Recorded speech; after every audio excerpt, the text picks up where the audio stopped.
உலகம் எல்லாமே நவீன மருத்துவத்தின் எழுச்சிங்கிறது நவீன அறிவியலினுடைய எழுச்சியோட சேர்ந்து வருது. அது நவீன மருத்துவங்கிறது அந்த வடிவத்துக்குள்ள வந்தது இப்போ ரீசெண்டாக தான், ஒரு 100 வருஷம் சொல்லலாம். ஆனால் நவீன அறிவியலினுடைய எழுச்சி வர வர ஒரு ஆப்பிளில் யோசிச்ச காலத்துலேருந்து நம்ம ஐசக் நியூட்டன் காலத்துலேருந்தே ஆரம்பிக்கலாம். அதை அப்படியே ஆரம்பித்து அலெக்சாண்டர் ஃப்ளெமிங் காலம் அதுக்கு முன்னாடி இந்த ஐன்ஸ்டீன் காலம்லேருந்து நவீன அறிவியலினுடைய புரிதல் அது சமூக நீதியோட வந்த விஷயம், எல்லாருக்குமான விஷயம், ரீப்ரொடியூசபிளான விஷயம். அப்படியான ஒரு இதில் அது எழுத்து வரும்போது இந்தியாவுக்குள்ள காலனி ஆதிக்கம் நுழையும் போது, இந்தியாவுக்குள்ள நிறைய போர்ச்சுகீசியர்கள்ல இருந்து எல்லாரும் உள்ள வர ஆரம்பிக்கும் போது இந்த நவீன அறிவியலினுடைய தாக்கம் இங்கேயும் மெல்ல மெல்ல அவர்களால் தான் உள்ள வருது. அவங்க உள்ள வரும்போது நான் படித்த ஒரு விஷயம் டக்குன்னு ஞாபகம் வருது. கார்ஷியா டி ஓர்த்தா அப்படின்னு ஒருத்தர் போர்ச்சுகீசிய டிராவலர். அவர் ஃபர்ஸ்ட் பார்க்கும்போது அவர் தான் ஹெர்பாரியம் மலபாரிக்கான்னு முதல்ல இங்க இருக்க தாவரவியலை பற்றியே பதிவு பண்ண ஒரு பாதிரியார். அவங்க அந்த புத்தகத்தில் அவங்க எழுதும்போது நிறைய பாரம்பரிய மருத்துவர்கள் எல்லாம் வியாதிக்கெல்லாம் கொடுத்துட்டு இருக்காங்க, நிறைய பேருக்கு மருத்துவம் பண்ணிட்டு இருக்காங்க இந்த மாதிரி சொல்லி அப்போ அவர் படம்லாம் வரைஞ்சு இந்தந்த செடி இதுக்கெல்லாம் பயன்படுத்தியிருக்காங்கிறதெல்லாம் கொடுத்துருக்காங்க. அவர்கள் இங்கே வரும்போது இங்கே ஒரு மரபுசார் மருத்துவ முறைகள் அங்கங்கே இருந்து கொண்டே இருக்குது. நவீன மருத்துவம் ஆங்கிலேயர்களுக்கு அது முதன்மையாக கம்யூனிகபிள் டிசீஸுக்காக அது பெரிய அளவில் பயன்பட ஆரம்பிச்சது. குறிப்பாக மலேரியாவுக்கான எதிரான இது, அப்புறம் ஒரு காய்ச்சல் தலைவலிங்கிற ஒரு அடிப்படையான ஒரு கம்யூனிகபிள் டிசீசஸ்ல உடனடி நிவாரணம் தர வேண்டிய இடங்கள்ல, விபத்துக்கள்ல, காயங்கள்ல இதுல எல்லாம் அது வர ஆரம்பிக்கிறதும், அதுக்கப்புறம் தொற்று நோய்களை தடுக்கிறதுக்கான வந்த ஒரு வேக்சின்ஸ்களாக இருக்கட்டும், அதுக்கப்புறம் அதே சமயத்தில் பேரலாக public sanitation facility, public health புரிதல், அங்கே தேம்ஸ் நதிக்கரையில் நடந்த விஷயங்கள், காலராவுக்கு எதிராக உருவான விஷயங்கள் அது உடனடியாக இங்கே ரிஃப்ளெக்ட் ஆகுது.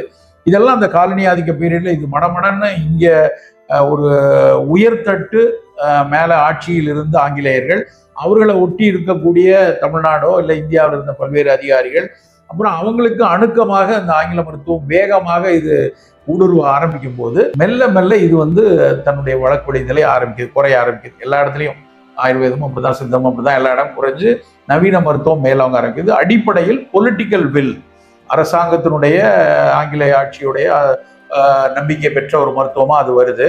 கூடவே அது ஒரு நவீன அறிவியலினுடைய துணையோடு அது இருக்கிறதுனால படுவேகமா அது வியாபிக்க ஆரம்பிக்குது. அப்போ அந்த நேரத்துல இதை சித்த மருத்துவமோ ஆயுர்வேதமோ யார் பயிற்சி செய்து கொண்டிருந்தார்கள் பார்க்கும்போது பெரும் குடும்பங்கள், சில குழுக்கள், சில ஜாதிய அமைப்புகள், அவங்க தான் இதை முழுமையா சிகிச்சை கொடுத்துட்டு வராங்க. அப்போ அந்த அமைப்புகள் குழுக்களுக்குள்ள மட்டும் இது இருந்துட்டு மரபு ரீதியா மட்டும் இது இருக்கு. இது எல்லாருக்குமான கிடைக்கக்கூடிய ஒரு விஷயமா பரவலா நவீன மருத்துவம் கொண்டிருக்கிறதுனால வேகமா இது முடங்க ஆரம்பிக்குது, மேலவங்க ஆரம்பிக்குது. அதுக்கப்புறம் சுதந்திரம் அடைஞ்சதுக்கு அப்புறம் உள்ள காலகட்டங்கள்ல வரும் பொழுது மீண்டும் இதை அந்தந்த நாடுகள் தமிழ்நாட்டை எடுத்தோம்னா இங்கே திராவிட சிந்தனைகளோடு சேர்ந்து சித்த மருத்துவம் கூடவே வருது. அதை பயணிக்கிற காலம் எடுத்து பார்த்தீங்கன்னா இது தியாகராயர் காலத்தில் பண்டிட் தியாகராயர், அதுக்கப்புறம் ஈவன் அதுக்கப்புறம் திராவிட சிந்தனையாளர் நீதி கட்சிகள் இவங்கெல்லாம் அதை மேல எடுக்கிறாங்க. தமிழுடைய ஒரு அடிப்படையான சித்தாந்தம், தமிழர்களுடைய அடிப்படையான அறிவு, இதை ஏன் நம்ம புறக்கணிக்கணும்னு அவங்க அப்படியே கூட வந்தாங்க. அது இன்னைக்கு வரைக்கும் இது மொழியோடு ஒட்டி இந்த மருத்துவம் பேசப்படுது. இதுக்கு இன்னைக்கு சித்த மருத்துவம் மீதான அரசியலுக்கும் இந்த மொழி ஒரு காரணமாக அமைகிறதும் ஒரு முக்கியமானது. இதே சமயத்துல வடநாடுகள்லையும் இதே பிரச்சனை தான். வடநாடுகள்லையும் அவங்க இதை அவங்களுடைய நிறுவனங்கள், அமைப்புகள், இப்போ அத்வைதத்தை உயர்த்தி வந்தவங்க எல்லாம் ஆயுர்வேதத்தை பிடிச்சி அப்படியே எடுத்துட்டு வராங்க. அவங்க அந்த மரபு, அந்த வேதிக மரபோடு சேர்ந்து ஆயுர்வேதம் கூட பிடிச்சிக்கிட்டு அது மேலே நோக்கி வருது.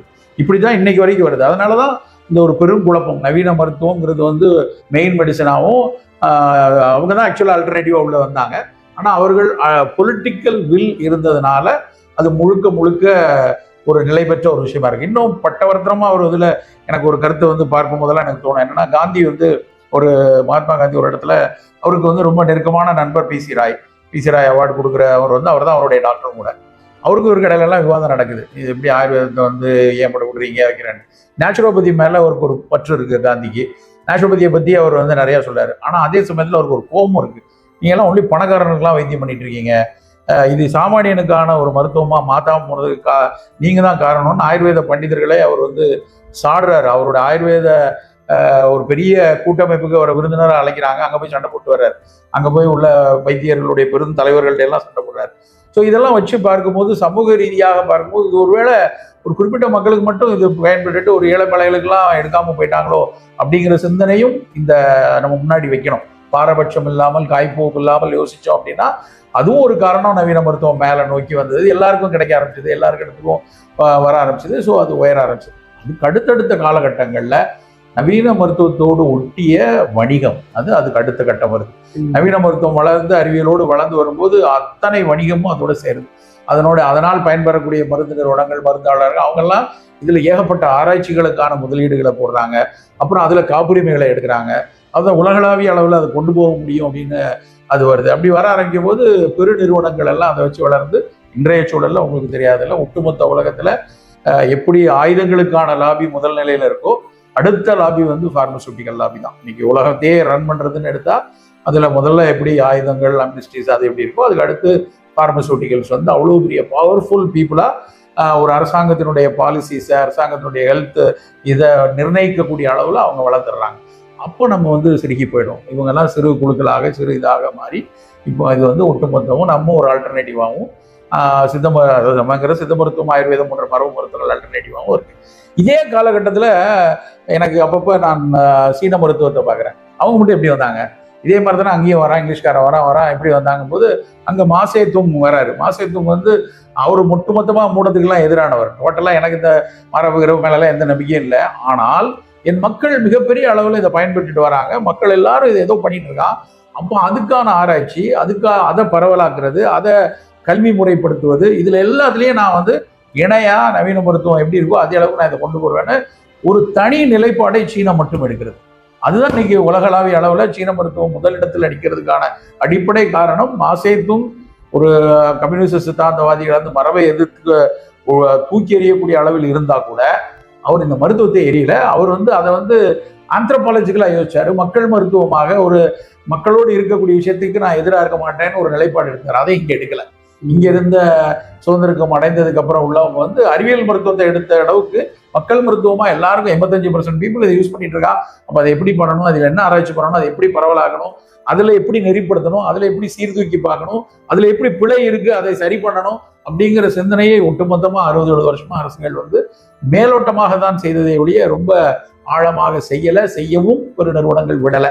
இது 2 காரணங்களால் தான் இன்றைக்கு வரைக்கும் நம்ம இந்த மரபு மருத்துவ முறைகள் ஆல்டர்னேட்டிவாகவும் நவீன மருத்துவ முறைகள் முன்னேறியாகவும் இன்னைக்கு வரைக்கும் இருப்பதற்கான காரணம். இது எனக்கு தோணக்கூடிய விஷயம். ஒரு காய்ச்சல், தலைவலி, சளி, இருமல், வயிற்றுப்போக்கு, வயிற்று குன்மம், வயிற்றில் வரக்கூடிய அல்சர், மூட்டு வலி, தோலில் ஏற்படக்கூடிய எளிய ஒரு பூஞ்சை நோய்கள், கரப்பான், இந்த மாதிரி விஷயங்கள்ல 100% சித்த மருத்துவத்தை வைத்து அதை முதல் நிலை மருத்துவமாக வைத்து அதை மட்டும் வைத்துக் கொண்டே குணப்படுத்த முடியும்.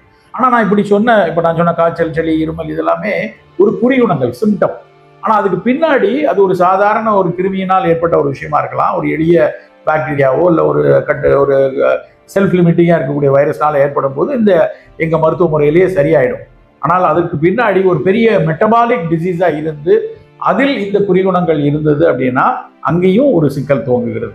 அப்போ அந்த இடத்துல அங்கதான் நாங்க திரும்ப திரும்ப இந்த இன்டகிரேட்டிவ் அப்படிங்கிற வார்த்தையை கொண்டு வர்றதுக்கே காரணம் என்னன்னா, அடிப்படையில இந்த மாதிரி எளிய ஒரு பிரைமரி ஹெல்த்துக்கெல்லாம் ஒரு நல்ல தீர்வை, முழுமையான தீர்வை சித்த மருத்துவம் கொடுக்க முடியும்.